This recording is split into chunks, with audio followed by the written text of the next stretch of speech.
Welcome back, golfers. Today's episode is all about how to use TrackMan to improve consistency in your iron play. We're focusing on the numbers that separate elite iron players from everyone else. And yes, we'll back it up with PGA and LPGA Tour data straight from TrackMan University. In this episode, we're breaking down the TrackMan parameters that define great iron play: attack angle, low point distance, launch angle, height, and land angle. Let's start with attack angle, the up or down movement of the club head at impact. Elite iron players have a negative attack angle with their irons, which means they hit down on the ball. PGA Tour players average roughly minus 2.5 degrees to minus 5 degrees with their irons and wedges. LPGA players are slightly shallower, but still clearly negative. Downward attack angle allows the golfer to hit the ball before the ground, which improves compression of the golf ball, leading to consistent launch and spin rates. If your attack angle is 0 or positive with irons, it will lead to inconsistent ball contact, resulting in inconsistent shots. Low point distance tells us where the club bottoms out on the golf swing. It allows golfers to understand if their swing is bottoming out before or after the golf ball. It's essentially another way of assessing angle of attack. Elite iron players have a low point distance that occurs after the golf ball. For example, a negative attack angle will result in a low point that occurs after the ball. The A in the number stands for after. A golfer with a positive attack angle will have a low point that is before the ball. B means before.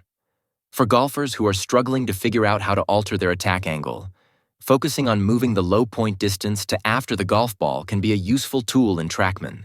Now let's talk about a number that doesn't get nearly enough attention with irons: launch angle. Most amateurs look at distance or spin and think that tells the whole story. But launch angle is the bridge between how you strike the ball and what the ball actually does in the air. PGA Tour players typically launch their irons from 10 degrees to 24 degrees depending on the club. LPGA players, despite lower ball speed, often launch it higher, closer to 14 degrees to 25 degrees. The key takeaway: that higher launch isn't because they're scooping the ball. It's because they compress the ball with a negative attack angle. Now we can talk about what really matters next: how high the ball flies and how softly it lands.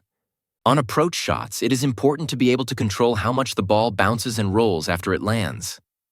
For optimal stopping power, a landing angle greater than 45 degrees is recommended for all approach shots.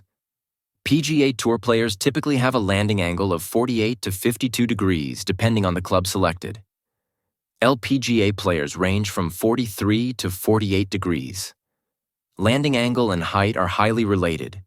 If you want the ball to stop when it hits the green, a landing angle greater than 45 degrees is where the stopping power resides. So let's pull this all together. Elite iron play isn't about swinging harder. It's about controlling where and how you strike the ball. It all starts with a negative attack angle. Amateur golfers should aspire for negative 1.7 degrees for long irons up to negative 4.7 degrees for the pitching wedge. This creates proper compression of the golf ball, which produces consistent launch. The launch angle should range from 10 degrees for long irons up to 25 degrees as you progress to your pitching wedge. Then it comes down to stopping the ball. A landing angle greater than 45 degrees will ensure your ball finishes close to where it lands on the green. That's how elite players score, and it's how amateurs can too. All you need is access to a TrackMan unit to elevate your iron play and your game. That's everything for today, folks. If this breakdown helped you understand your iron numbers a little better, hit down on that like button and compress the subscribe button. It helps us to understand that the content we produce is useful and helps the channel grow. See you next time.